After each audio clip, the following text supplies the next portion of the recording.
اور بائیں دیکھا، کہنے لگے آقا اب وہ لشکر کہاں رہا جس کا حسین عباس کو اجازت نہیں دے رہے۔ ایک مرتبہ عباس کے کانوں میں ایک آواز آئی، اے چچا بہت پیاسی ہے۔ اٹھے اور سکینہ کے خیمے میں آئے کہ سکینہ بہت پیاسی۔ کہا چچا اگر تھوڑا سا پانی مل جاتا کہ چچا تو 6 مہینے کے جذبہ کو پلا دے۔ علم اٹھایا، سکینہ کا مشکیزہ ساتھ لیا، سکینہ کو گود میں لی۔ عباس حسین کے پاس آئے، کہنے لگے سکینہ ذرا بابا سے اجازت دلوا۔ ایک مرتبہ 4 برس کی بچی نے رو کے کہا بابا چچا کو جانے کی اجازت ہے؟ ممکن ہے کہ 6 مہینے کے بچے کے لیے تھوڑا سا پانی آ جائے۔ ایک مرتبہ حسین کہنے لگے سکینہ آج تو چچا کو اجازت دلوا رہی ہو، کل جب شمر تماشے چچا کو بہت یاد کروا دی سکینہ۔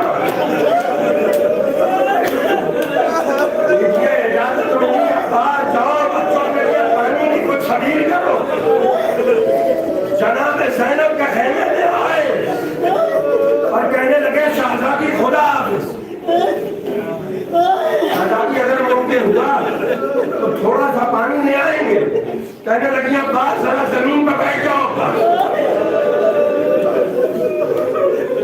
عباس کے القاب میں ایک لقب ہے کفیل زینب، زینب کی چادر کے محافظ ہے عباس۔ بہن نے بڑے غور سے عباس کو دیکھا اور اعتراض کیا اور کہنے لگی عباس جب 21ویں رمضان کو بابا اس دنیا سے رخصت ہو گئے تو مجھے قریب بلا کے کہا تھا زینب ایک دن ایسا آئے گا کہ رسیوں میں باندھ کے بدیار ملائے جاؤ۔ میں اکثر یہ سوچا کرتی تھی عباس کہ جس کا تم جیسا بھائی، جس کا تم جیسا بھائی جو بنا اس میں دیار بدیار کون کھلائے؟ لیکن عباس اب تم جا رہے ہو، مجھے یقین ہے وہ وقت جلد آنے والا ہے۔ اور عباس جاتے جاتے ایک بات سنتے جانا، تمہارے بعد میرے بھیا بچیں گے نہیں عباس۔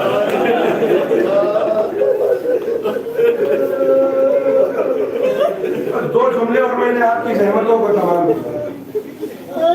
عباس مقتل میں گئے اور حسین خون میں ڈوبا ہوا علم لے کر واپس اور جناب زینب کے خیمے میں داخل ہوئے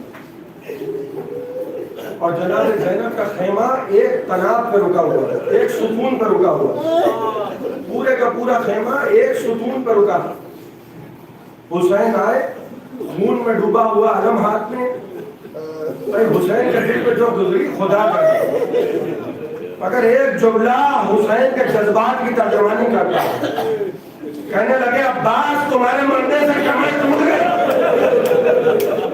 مدت ہوئی تمام سکینہ کے چین کی، توڑا فلک نے آج کمر کو حسین کی۔ خون میں ڈوبا ہوا علم لائے، شہزادی نے علم دیکھا، کہنے لگی بھیا عباس کہاں ہے؟ زبان سے حسین کچھ بول نہ پائے، وہ ستون میں جس پر زینب کا خیمہ رکا تھا اس ستون کو حسین نے ایک مرتبہ گرا دیا، شہزادی زینب کا پورا خیمہ گر گیا۔ گویا حسین نے خیمے کو گرا کے بتایا زینب عباس کے مرنے سے ہماری کمر ٹوٹ گئی زینب۔